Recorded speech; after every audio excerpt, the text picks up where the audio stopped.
তো গাইস, এর আগের লাইভটা যারা যারা দেখছেন ওই লাইভটা শেষ করে আমি ইয়া করতেছি, মানে খেতে যাইতেছি এখন। জানেন খেতে কেটনা কার সাথে যাইতেছে? এই যে আমার ভাগ্নি। তো খেতে মা গেছে, ওইখান থেকে কল করছে যে খেতে পানি দেওয়ার জন্য গেছে। ওইখানে যাওয়ার এখন নাকি মূলা তুলছে।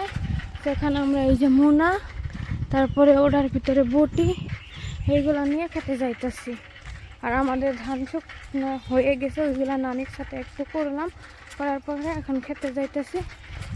সো ভাবলাম যে আপনাদের সাথে সুন্দর একটা ব্লগ শেয়ার করি, যেহেতু এই কতদিন মন মেজাজ ভালো ছিল না, কিন্তু কাজ না করলেও তো চলবে না, যেহেতু আমি এই কাজগুলো করি। সো খেতে যাওয়ার পরে আপনাদের দেখাইতেছি। তো গাইস, সাইকেলটা নিয়ে আসছি অনেক দূর, ক্ষেতের মাঝে মাঝে সাইকেল নিয়ে অনেক ফেরা হইতেছে, মানে সব ক্ষেত্রে হাল বোয়াইছে, তো যার জন্য মুশকিল হচ্ছে। এই যে সাইকেল, আল্লাহ দেহে ঠেঙত পারে ধরলে দুঃখ পাম। তো আমরা ক্ষেত পৌঁছে গেছি। এই যে দেখা যাইতেছে আগে আগে, এইটা আমাদের জোয়ার ক্ষেত। ওই যে ওইখানে উলকপি খেতে পানি দিতেছে সব।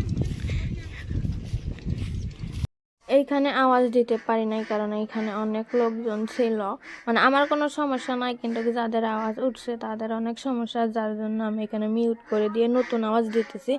এই যে ক্ষেত থেকে এগুলা তুলছে, এগুলা কাটতেছে। আর এই যে লাউটা, যেহেতু জাংলাটা ভাঙে ফেলছে, ওই যে সেই লাউটা নিয়ে যায় বাসায় রান্না করব লোকাল মুরগির গোস্ত দিয়া। সো এই যে পানি দেওয়া কমপ্লিট হয়ে গেছে, এখন আমরা বাসায় যাব। তার আগে এই যে সব বাঁশগুলা টানাটানি করে এক সাইড করে রেখে দিয়ে সবাই চলে যাব এখন বাসায়।